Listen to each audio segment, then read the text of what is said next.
to participate. We started this weekly initiative called Bagels and Lox and Schmooze. So some people want to be able to stay, and if we finish by 11ish, it's too big of a gap. So we're going to try this new time for a couple of weeks. And if it works, we'll keep it. And if we have issues, we'll go back to our 10 o'clock. Some people are creatures of habits, and I don't want to mess up anybody's, you're used to something. I don't want to mess up here. Okay. So we are we haven't done the Chumash for quite a while. Amen. Thank you. Amen. So we have as you know, when the Torah, when we don't have a leap year, right? Remember the leap year we spoke about? Let me record. It's already recording. Okay. So, hey Leona, come on in. That's okay. Come on in. So when we have in the Torah, the year that it's not a leap year, right? Remember we spoke about how Pesach has to be in the spring. So certain years we have 2 Hebrew months of Adar. In the times when there's a leap year, there's usually 1 parsha a week, 1 Torah portion a week. But in the times when there's no leap year, like this year, there's going to be a few weeks that you have a double parsha. So this week is one of those weeks. We're in the Parshiot are 2 parshas of Acharei and Kedoshim. And Acharei means after the death. Kedoshim means holy. And this particular 2 parshas are following the death of Nadav and Avihu, which were the sons of Aaron. Now, just to bring us where we are, because we missed quite a few weeks of the Parsha in our class because we were learning about Purim, then we were learning about Pesach. So we missed quite a few Parshiot. But when the Jewish people cross over into the desert and they receive the Torah, they receive the 10 commandments and that whole story with the golden calf, right? Once they start to travel, how many places did they travel to in the desert? Anybody know? Till they reach the land of Israel? First of all, how many years? 42. Very good. I remember that. Yeah, 42 stops. In 40 years. Over 40 years. So as they are traveling and they receive the Torah, now it's time for them to actually learn the Torah, right? This is brand new stuff for them. So Chumash Vayikra, which is the 3rd book, Bereshit, Shemos, Vayikra. Chumash Vayikra, this 3rd book of Leviticus, focuses a tremendous amount on mitzvahs. Almost every single parsha, obviously there's a lot of discussion about the tabernacle and the Mishkan, that they traveled with, that little temple. But a lot of the parshiot are laws. A lot of mitzvahs, a lot of commandments, and most of halacha, Jewish law, comes from the book of Leviticus. It's not as fun of a chumash to learn because it's more dry in a way. It's a lot of laws. It's not so much a story. It's not like, and they traveled and the plagues and the thunder and the lightning, right? It's much more of halachot, laws. But hello, welcome, come on in. Come join us. Come, yeah. So we're going to be talking about this week's Torah portion, Acharei and Kedoshim. It's 2 parshas. Yeah. We're going to go through it in a second. It's up to you. It's a personal preference. It's okay, everybody. That's okay. You don't like rats anyway. It's okay. Everybody can do what they like. So what I'm saying, it's your preference. This book of Vayikra, this 3rd book, is definitely a very interesting book. But we know that everything in Torah has many levels. And today, I am going to show you just one halacha in this vast parsha of Acharei and Kedoshim. And we're going to learn something fascinating about our lives just from this one law. And this is amongst hundreds of laws. But it'll give you a lot of richness and depth to realize and recognize that there's so much more than what we see. So just to to give put this these parshiyot in a nutshell. After Nadav and Avihu, two of Aaron's sons, passed away, Hashem warns the Jewish people that they are not allowed to enter into the Holy of Holies, the Kodesh HaKadoshim, which was that innermost chamber in the tabernacle, excuse me, except the Kohen Gadol, the high priest, was allowed to enter when? On Yom Kippur. Okay. Yes. And the Parsha of Acharei also talks about a lot of different karbanot, which are sacrifices that were brought. Talks about the forbidding of the consumption of blood. A lot of sexual relations that are forbidden goes into the Parsha of Acharei. It's actually a fascinating read. I encourage you to study it, like I encourage you to study every day the Parsha. Kedoshim, the second Parsha that is part of this week's Torah portion, begins with the statement, "You shall be holy." And it basically is followed by dozens of mitzvahs, just in one Parsha, through which a Jew sanctifies himself by keeping and observing these mitzvahs. So there's prohibition in this parsha against idolatry, against the mitzvahs of charity, the mitzvahs of equality. Shabbat is in this parsha, sexual morality, honesty, love and awe of one's parents, the sacredness of life. It's a fascinating parsha, Parshas Kedoshim. Also the mitzvah, which Rabbi Akiva dictates his whole cardinal principle of the Torah. What's the famous mitzvah from Rabbi Akiva that he focuses on? Rabbi Akiva was a great sage. Do unto others. Very good. Love your fellow as yourself, right? Don't do unto others what you don't want done to yourself. The ahavta l'reacha kamocha is in this week's parsha. So we have lots and lots, and I just gave you just a synopsis of these two parshiot. So let's go back to our table of contents, and we're going to read our parshiot. Come on, you should be pros by now. We're on the table of contents from the beginning. Practice singing in case your vocal cords have been out of use for the past few weeks. We're on the beginning.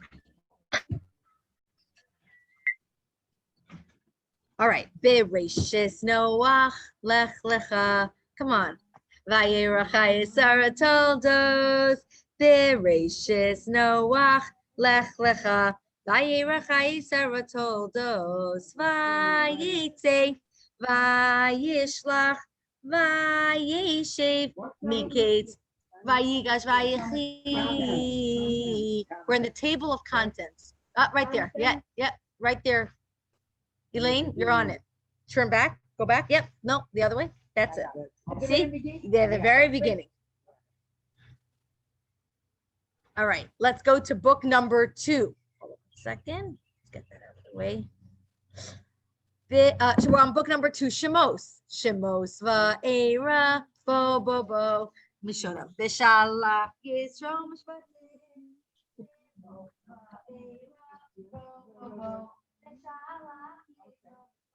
Oh, so it goes down.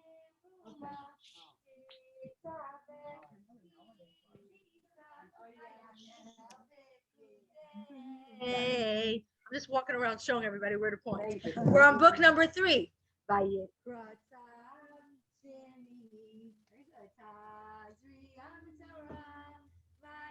Gratzav Shemini Tazria Mitzara Achrei, that's ours. Kedoshim Emor Behar Bechukosai. So that's 3 of the 5 books. You got it? You're with me? So we're almost at the end of Vayikra. We're getting to Bamidbar in just a couple of weeks. To see that. Okay. So we are going to turn to today. Where I'm going to be focusing on is in Parshas Kedoshim, the second one of the Parshios. So turn your books to Parshas Kedoshim, which starts, Kedoshim starts on page 759, 59, 59.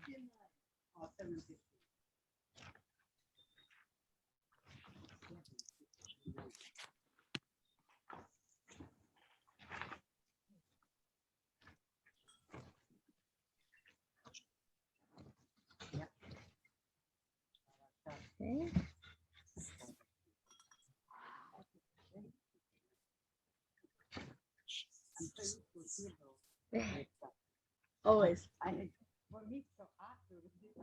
to find it, right? Okay, so let me see. See where the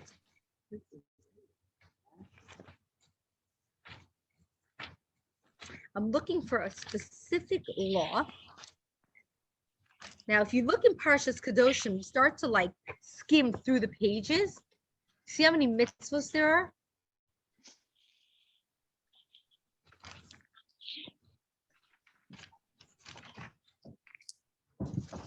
Okay, I'm looking for a specific mitzvah, and having a hard time finding it. The mitzvah is called Arla. 759. Yes. Mhm. It's an agricultural law, a law of Arla. And you reap the harvest of your land? Where is that? 761.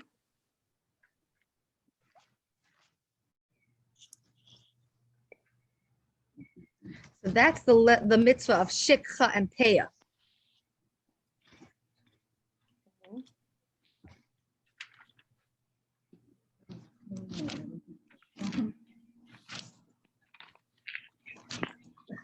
Previous question. Okay,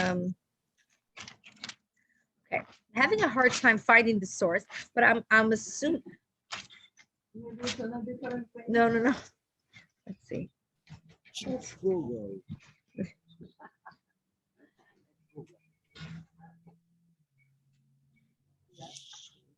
We'll find it.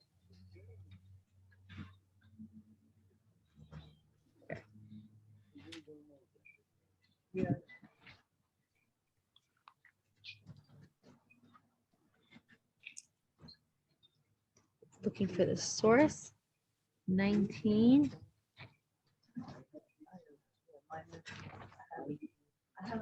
Three. I think I found it.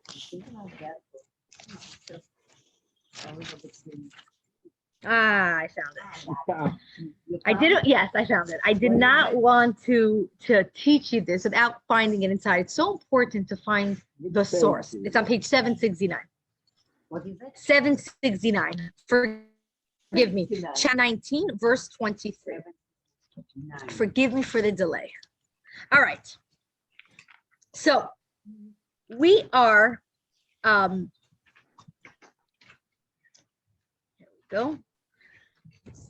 There's a very interesting halacha, a very interesting law. But before we read to it, I want to start off with a little anecdote. You ever heard of the city of Chelm? Yes. Not very smart people. Chelm is known, it was a town in Russia. They were known not to be the smartest people in Chelm. And anytime Jewish people want to say a funny story about not such smart people, they give you a story from Chelm. Of course, it could have never happened, but in our case, it happened in Chelm, where there was a man who was very disorganized. And he always was having a hard time getting up in the morning and getting out the door. It took him hours. He was zerfleigen. He was missing his shoe, and he was missing his coat, and he was missing his backpack, and he couldn't get out. So he went to his rabbi, and he says, help me out. What do you suggest I do? It takes me too long to get out in the morning. It's dysfunctional.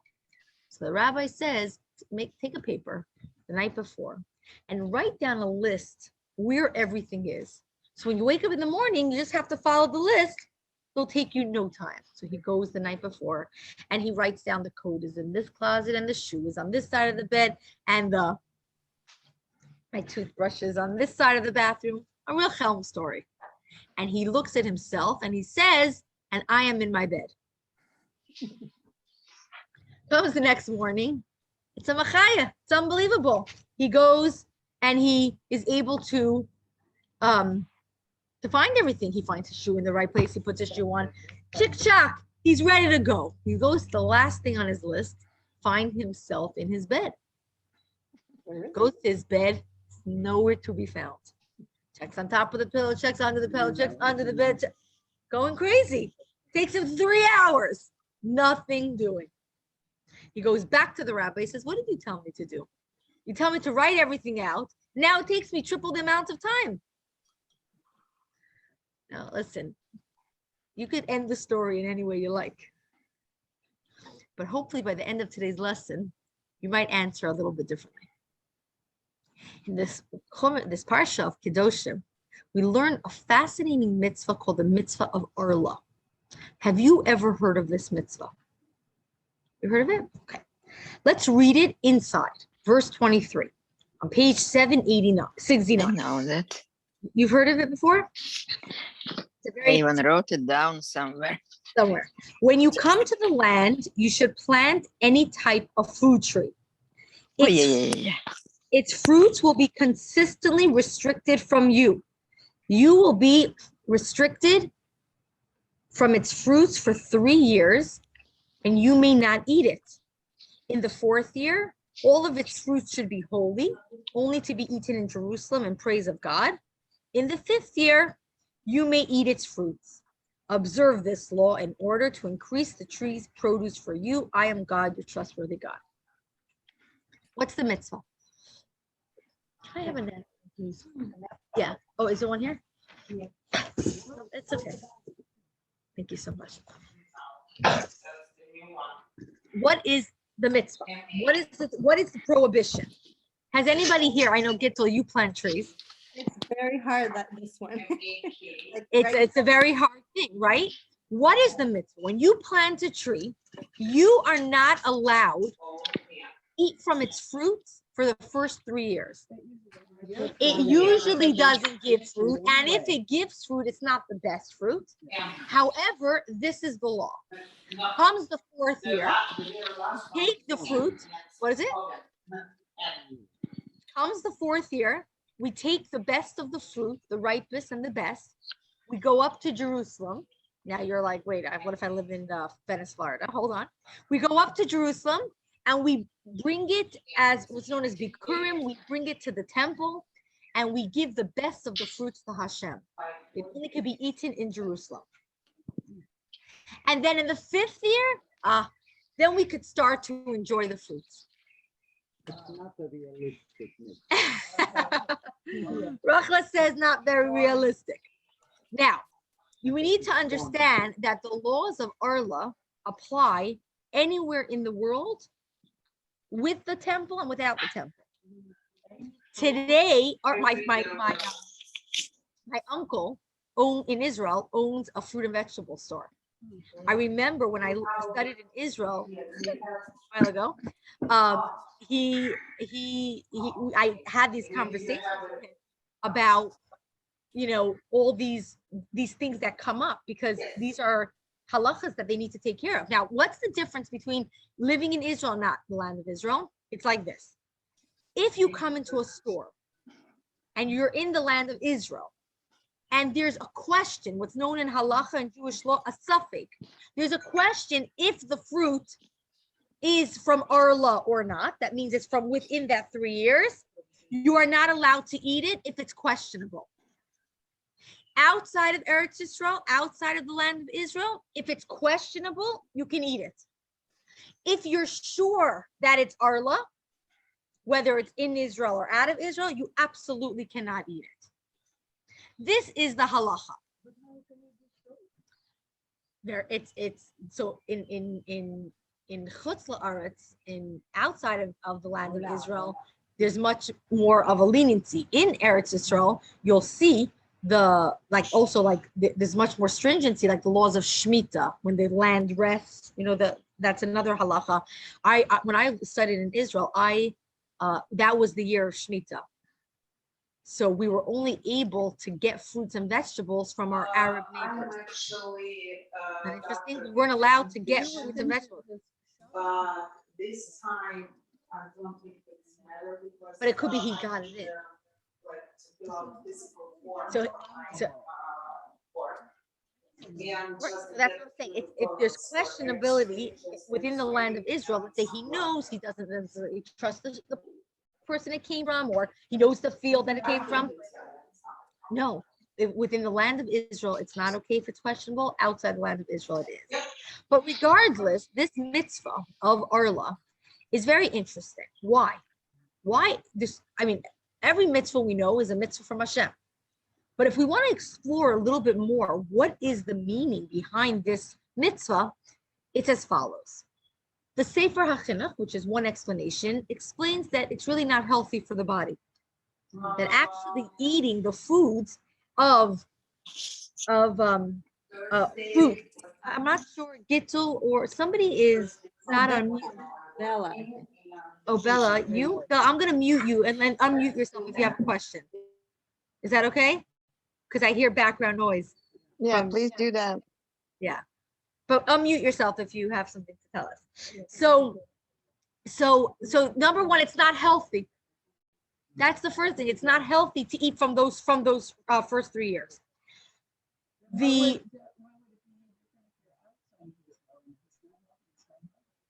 That's for sure. But then the person could say, there's a lot of things that people do that are not healthy. Person, you know what I'm saying? Spiritually not healthy. The second explanation, what is it? They're probably spiritually not healthy. No, but they're also, this is what the Sefer HaChinuch says. I'm giving over the information. Another thing is that the fruit should be dedicated to Hashem. And because you want to get the first of your fruits comes from your creator. Oh, Sandy, we see you on video. The first of your fruits comes from Hashem, right? We have to thank Hashem, our creator. You want to give the most honorable gift. The first 3 years, the fruits are not the best. So in the fourth year, when the best of the fruits are coming out, the first one, it goes to Hashem. Now, that's what the Sefer HaChinuch says. There's the Sifsei Koach, which is another explanation based on the Drush. And he says like this. The whole reason of the mitzvah of Arla is to fix up what Adam and Eve did in the Garden of Eden. One of the trees, they were allowed to eat from all the trees, except from the Eitz Hadas, the tree of knowledge. And how long were they not supposed to eat from the tree from? 3 hours. Just 3 hours. So the Sifsei Koach says that Arla, the mitzvah of Arla, is based on the fact that Adam didn't wait 3 hours. So we hold back 3 years. That's another explanation. Now, when it comes to the mitzvah of Arla, there's a technical law that we're going to study right now from many different angles. Number one, it's actually very fascinating, but it's also going to give us a glimpse of how to understand Jewish law. I don't know if you're going to find it boring.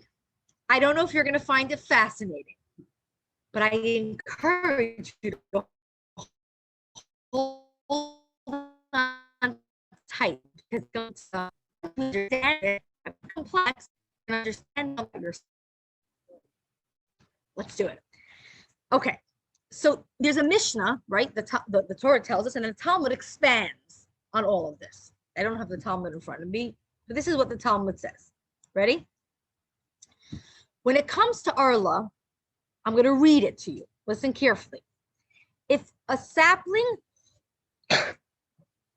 of Arla is planted with other saplings, one cannot harvest any of his saplings.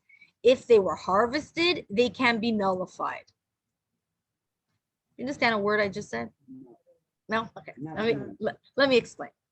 Let's say I plant 300 trees in my vineyard, right? I plant 299. And then a couple of months later, decide I want to plant an extra tree. I throw in an extra tree. Comes the 3 years. I forgot which of the trees I started later. I've got myself 300 trees here. I'm ready to harvest them, but I have no idea which one of the 300 I started a few months later. What am I going to do? So the Mishnah tells us, interesting bug, the Mishnah tells us that if there's a sapling of the Arla, if the tree is planted, right? There is a concept in Jewish law called batul beroiv. Have you ever heard of this? Have you ever heard of batul b'shishim?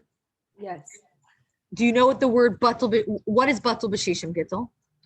If this it balances out, Right. The word batul actually means nullified. well, So within halacha, within Jewish law, different things are nullified in different ratios. For example, when it comes to kosher, let's say I have a nice big pot of chicken soup, and by mistake, I dropped in a teaspoon of milk.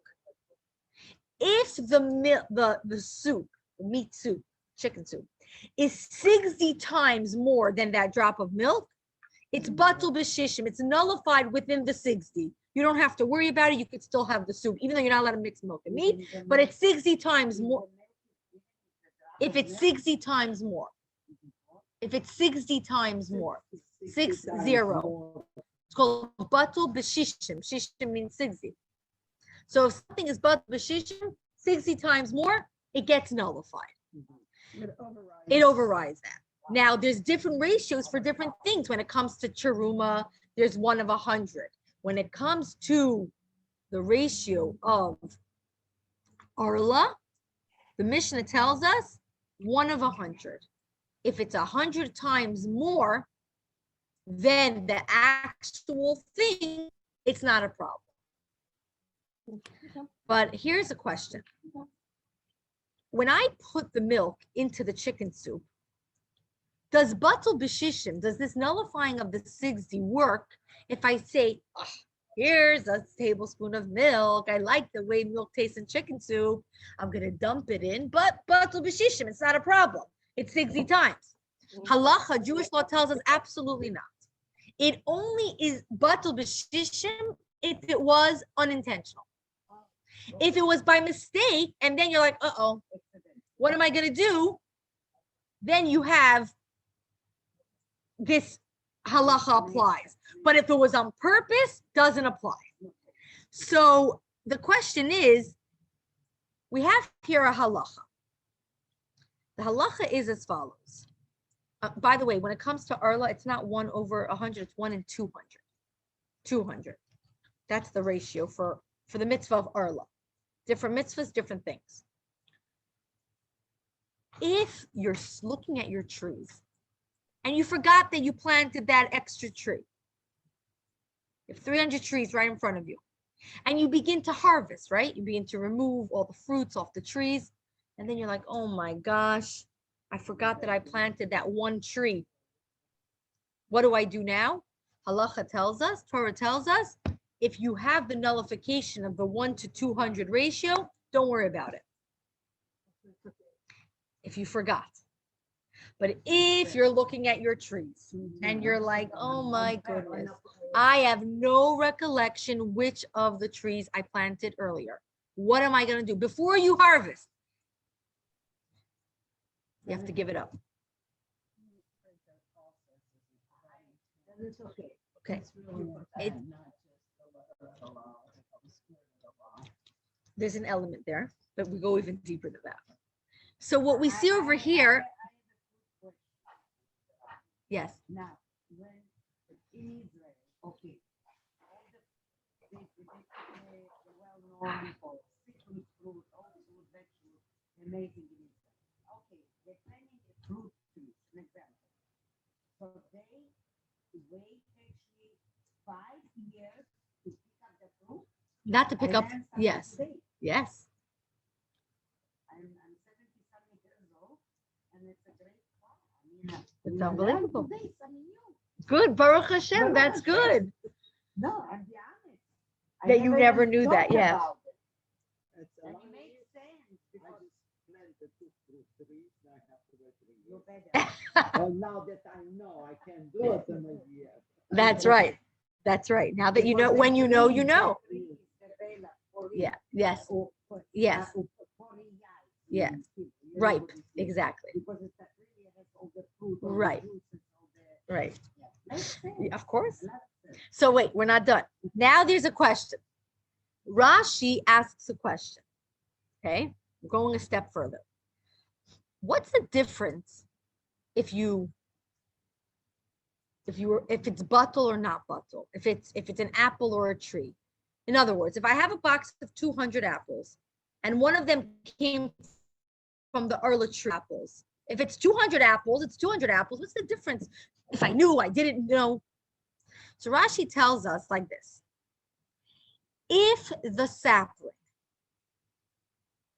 is still connected to the tree,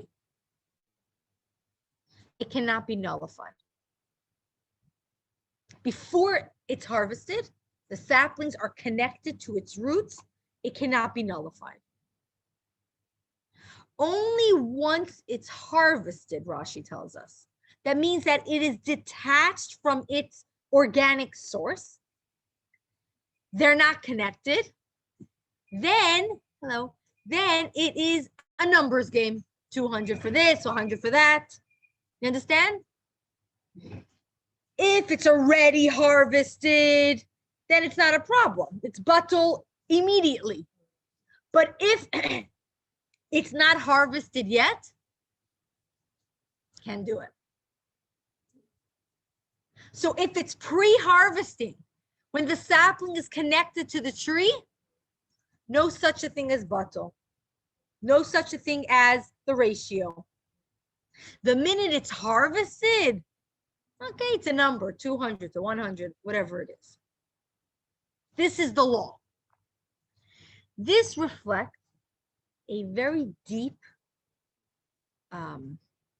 spiritual and psychological element within the law itself. A person in life, each and every one of us, we're always bombarded with many responsibilities in our life.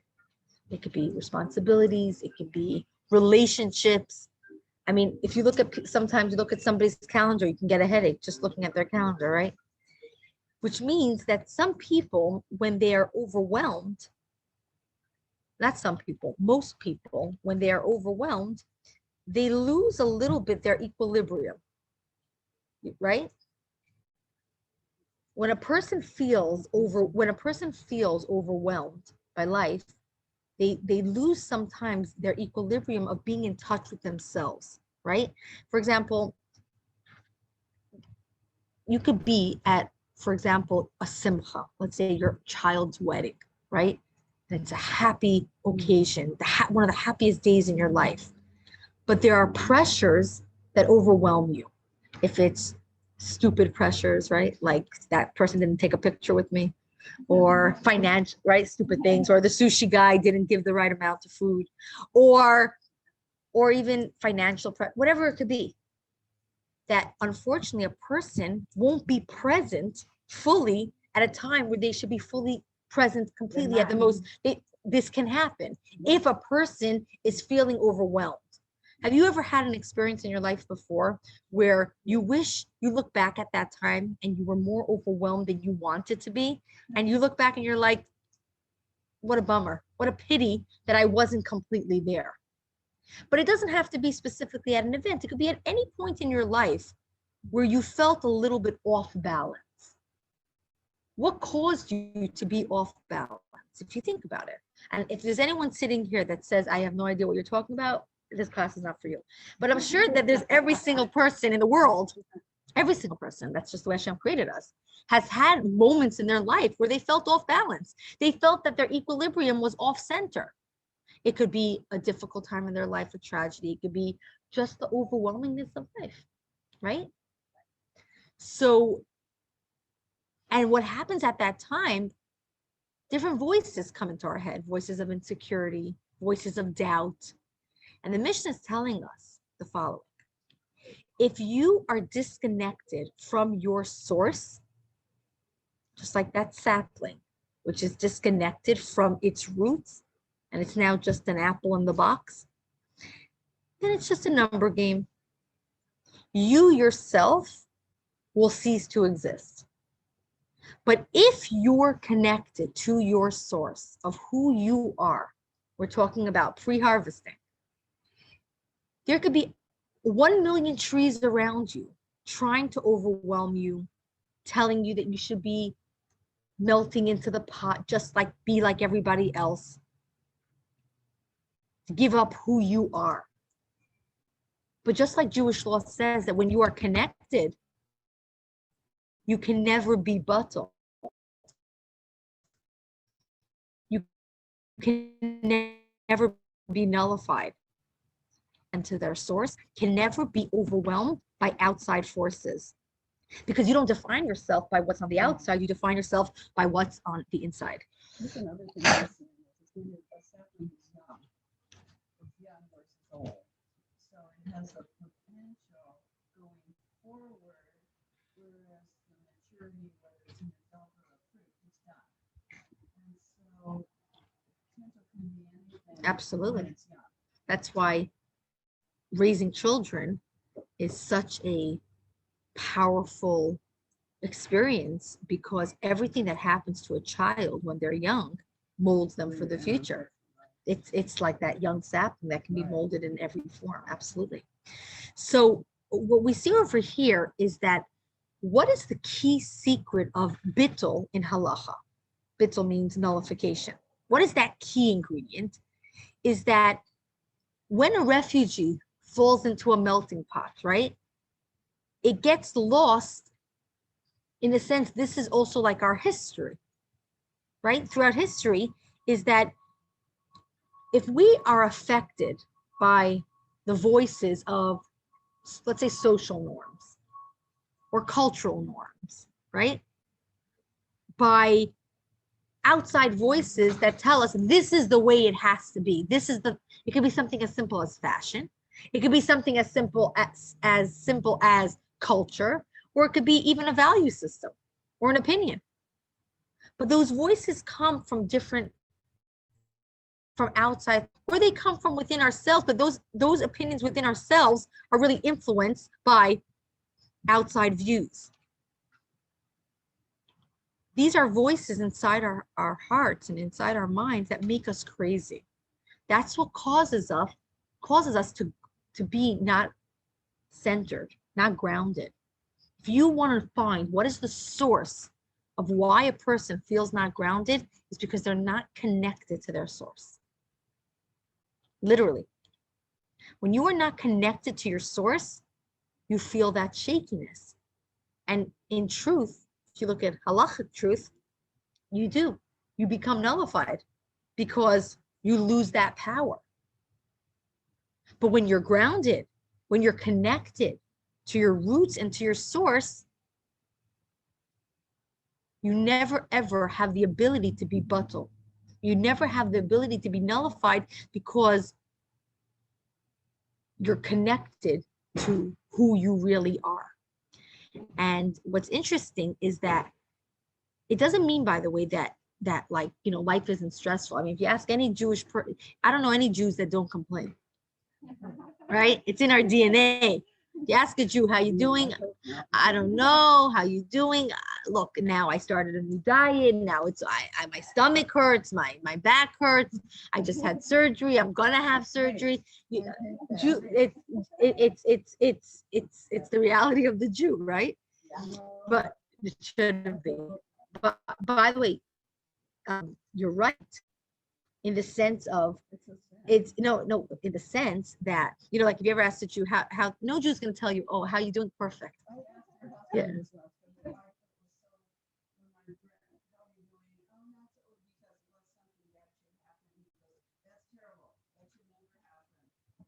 No,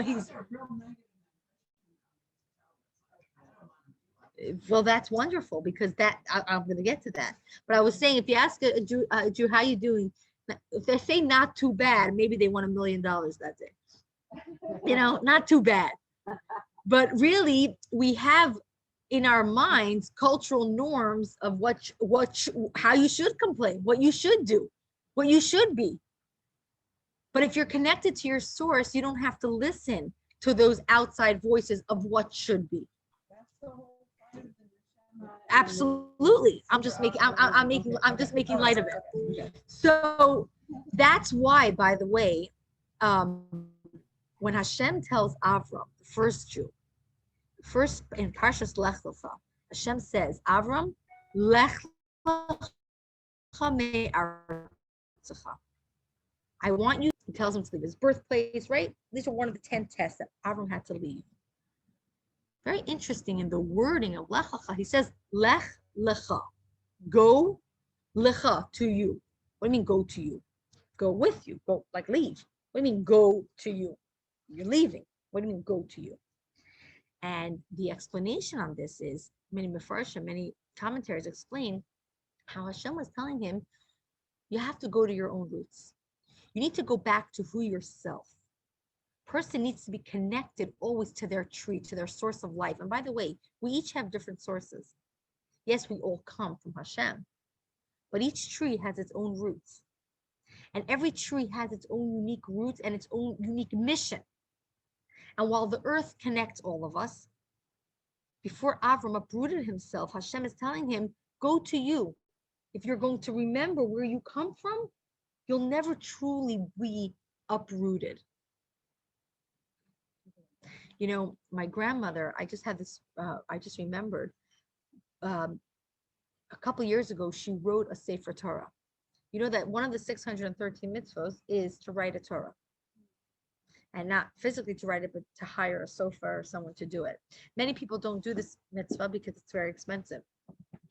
But she had the merit to be able to do this mitzvah of writing a Torah. And we all came in and celebrated the completion of the writing.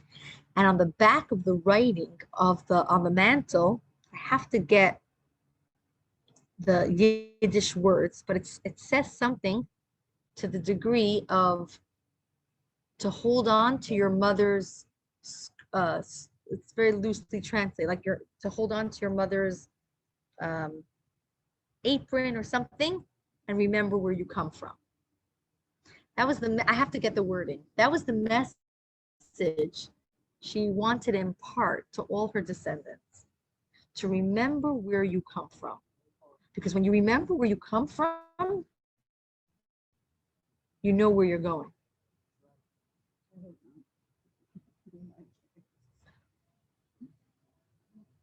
It's a discussion.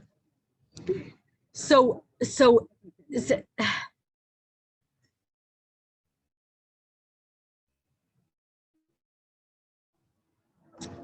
no, it's not an opinion, because regardless that the roots of a person in general are valuable. If you think about what you create for your children. But I wanted to change everything to create something new. Right. Improve. And sometimes we need to do that in life. Sometimes the roots of a tree are unhealthy, Yeah. and we need to And create a that's new what I'm tree. saying. But you know that it's unusual. But it took a lot of work. Right. But Yeah. you recognize that Mm. that dysfunction in roots is not the norm in a healthy tree. I see what you're saying. So It's not the norm exception to the rule. Okay. Okay.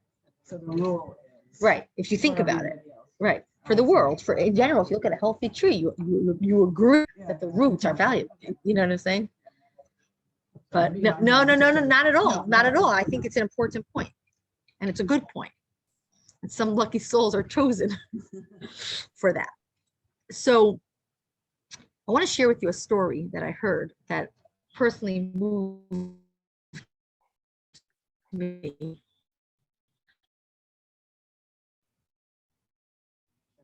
Shazar, new from Israel, the prime minister. You didn't hear the wind of Shafal? Not Shagal, Shazar. Shazar, Shin Zayin Rish. You're from Israel. I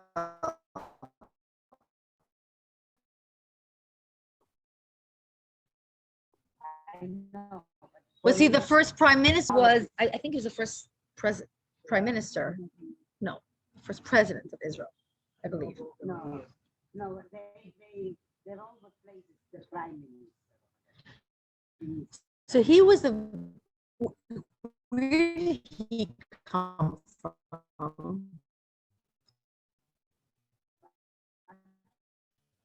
Prime minister. I believe he was the president. Hold on. Anybody know who was the first president? David Ben-Gurion was the first prime minister. I think he was the president. Exactly. And then they leave. I was right.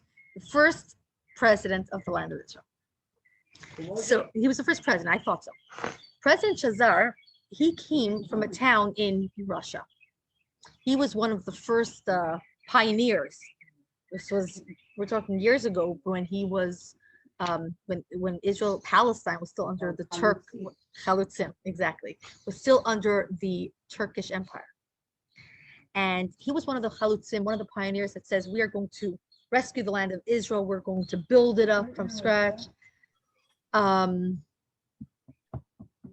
Before Second World War. Before First World War. He was one of, before, I mean, Israel was a nation from the beginning of time. Yes, yes. So he came and he was already, a lot of the Chalutzim, a lot of the pioneers, they came from observant homes, Jewish homes, but they, in their mind, the ideology of saving the land of Israel was more important than the religion itself. But before he left to Palestine on this difficult journey, he decided to spend his last Shabbat with his grandfather. Now, just so you know, what's Shazar? That wasn't his name. His name was Shazar, Shin Zayin Resh. Shazar was Shneir Zalman. Who else has the name? Are we? Is the thing frozen? Gitzel, you hear me? No, but the connection is very, it's like if either there's too much wind or something. For the last 5 minutes, it's, You don't hear me? we do, but it's not very easy to hear. A little scratch. Hear you now. It's so funny. It's not windy. Now you hear me? Okay. So President Shazar, his name was Schneir Zalman Rubashov. Schneir Zalman Rubashov. He was. Who else is the? Who has the name Schneir Zalman? Who else? Where does it come from? Many Chabad Hasidic Jews have Schneir Zalman of Liadi. Who was that? Who was it, Gittel? One of the Rebbes? Liadi to Rebbe Danya. For this Schneir Zalman, why is my internet unstable? This Schneir Zalman Rubashov, do you guys hear me? I'm so sorry. It says that my internet's unstable. It's okay. It's okay. Schneir Zalman Rubashov was a descendant of the Baal Tanya.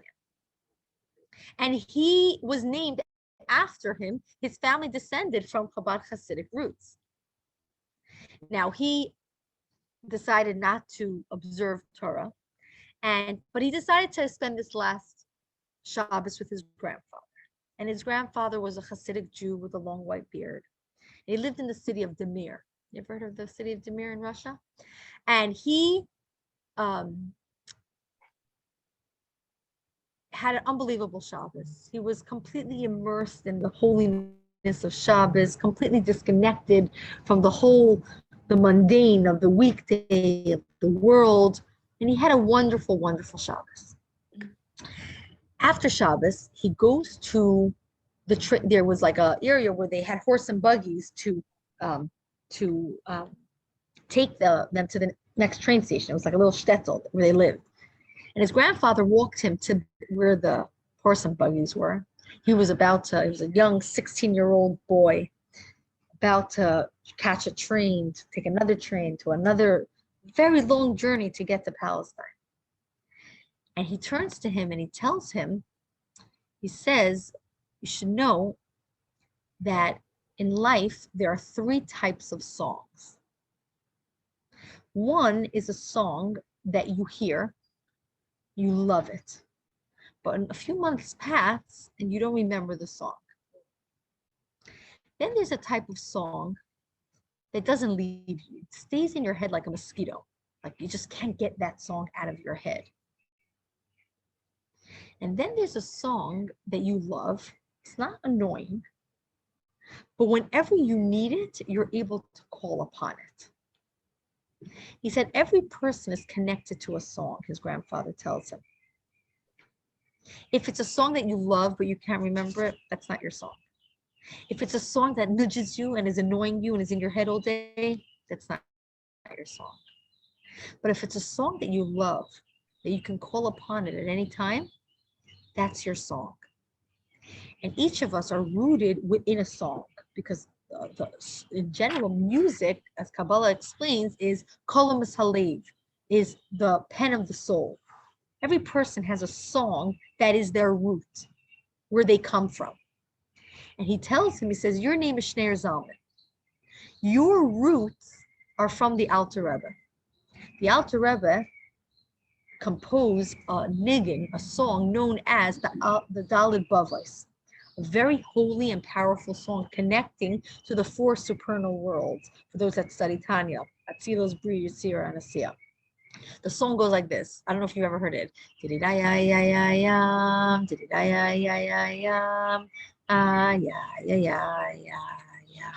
a very powerful song. Within Chabad, we don't sing it on a daily basis. We only sing it by weddings, by holy spiritual gatherings. It's a very holy song.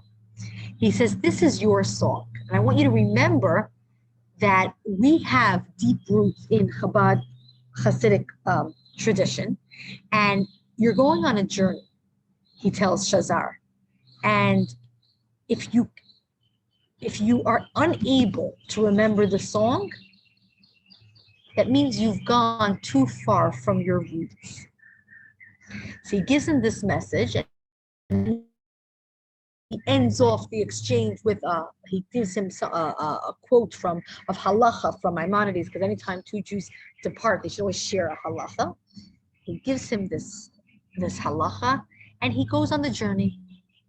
And he comes to Israel. And a couple months later, he gets a telegram from his mother that his grandfather passed away. And eventually he becomes the president. And many years later, he traveled to the Rebbe in New York for private audiences. And one time he came and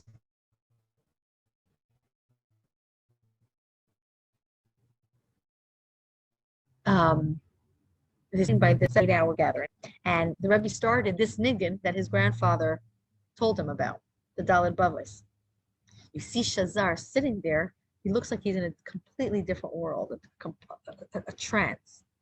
And he had a very close connection to the Rebbe, and Rebbe helped him with a lot of his influences on a lot of things that actually till today are lasting in Israel because of the Rebbe's influence. But I want to share with you what Shazar said.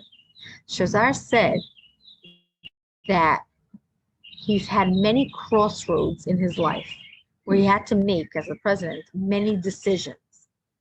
And it was known that Shazar, anytime he had a decision, an important decision to make, he would ask for a couple minutes. He would go off to a room.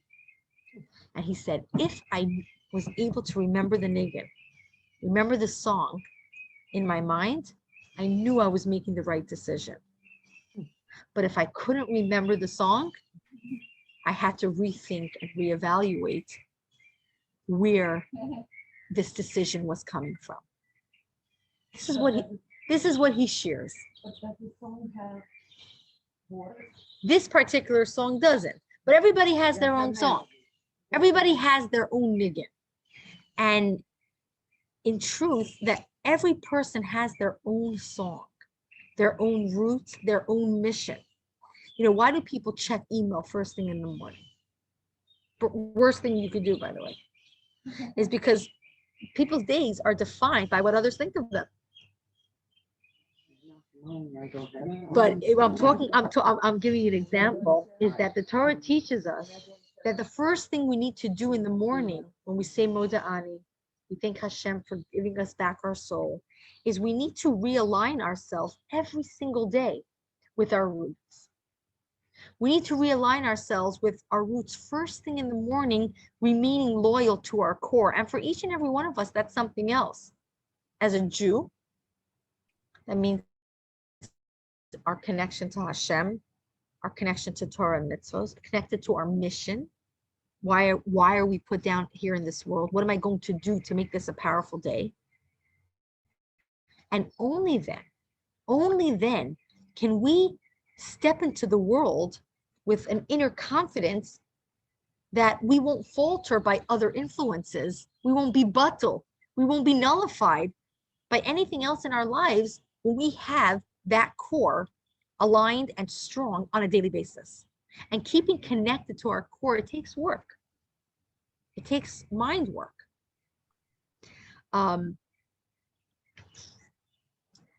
You know, if you think about it, in 1989, the Dalai Lama approached a group of Jews, asking them why. I believe Tibet,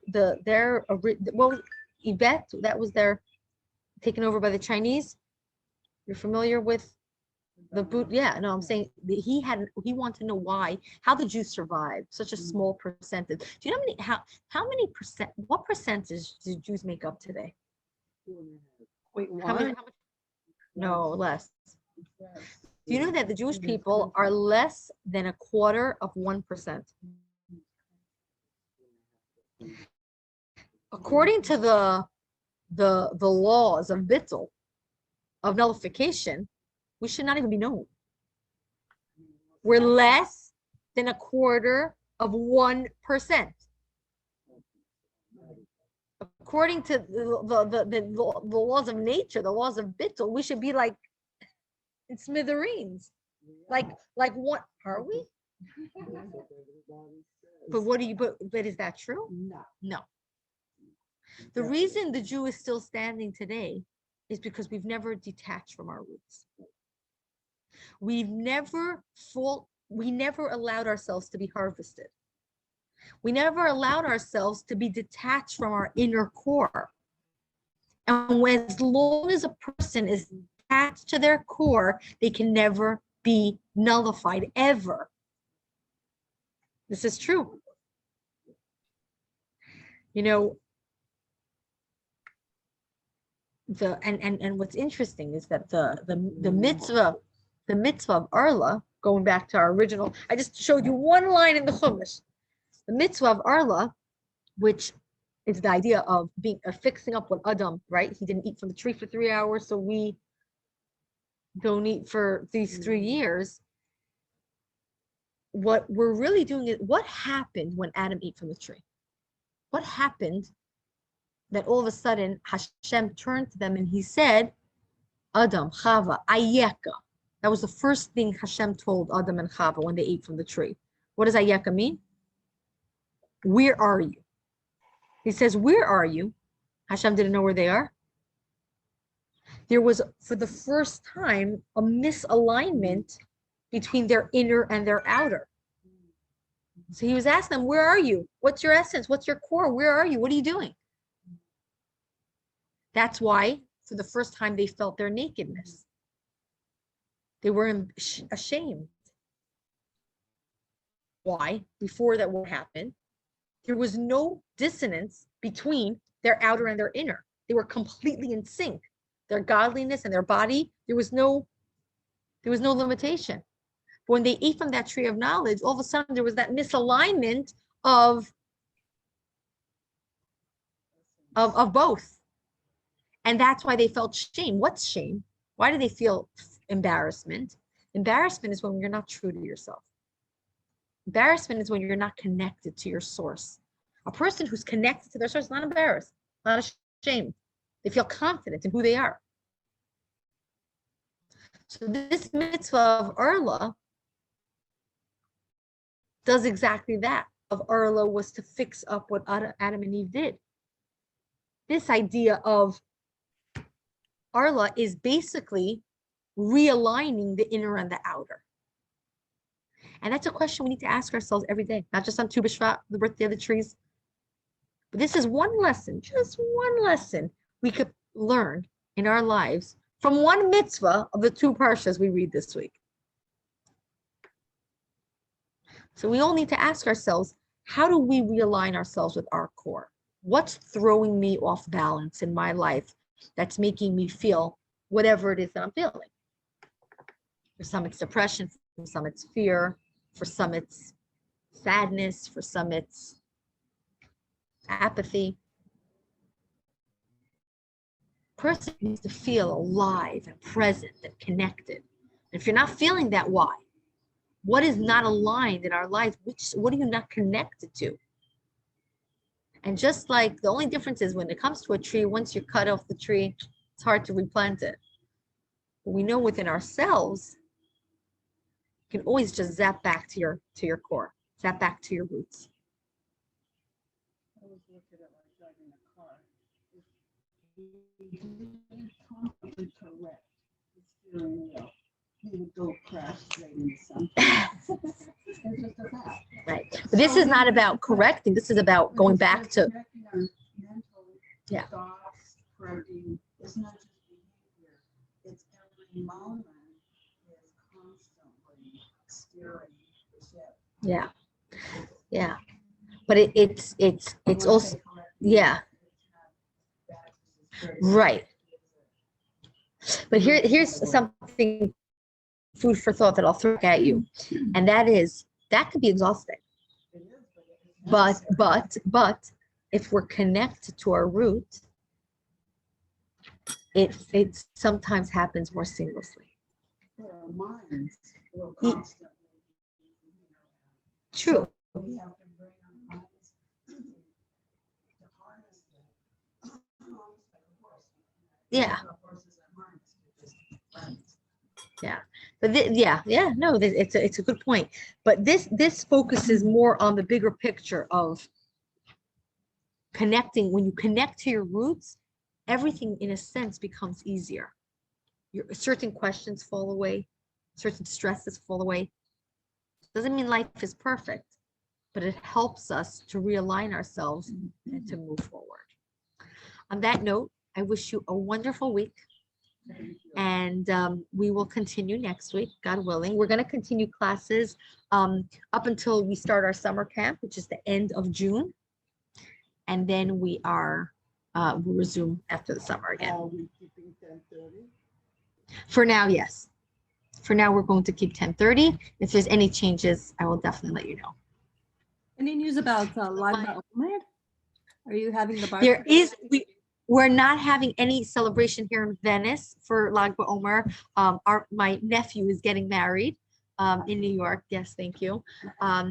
So we are going to be going to the wedding, but my husband just did announce, I think he put in that there are celebrations. I don't know, is Chabad of Sarasota having a Lag BaOmer celebration? I know Chabad of Bradenton, Chabad of Punta Gorda are all having wonderful Lag BaOmer celebrations. So feel free to join them for Lag BaOmer, which is next week, next Thursday.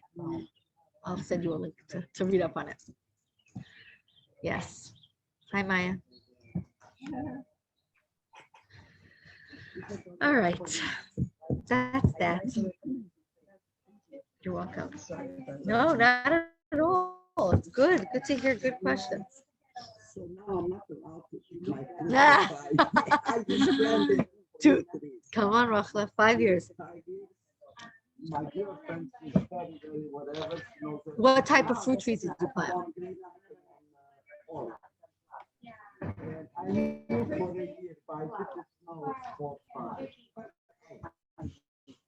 It's perfect. Yeah. I'm going to come to your house to eat it with you. No.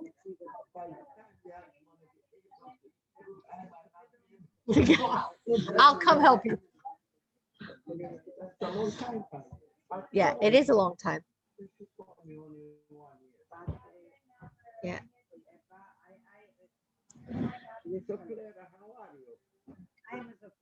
Thank you, Rivka. Thank You're you. welcome. Bye-bye. It's good to see you. Bye, everybody. Bye.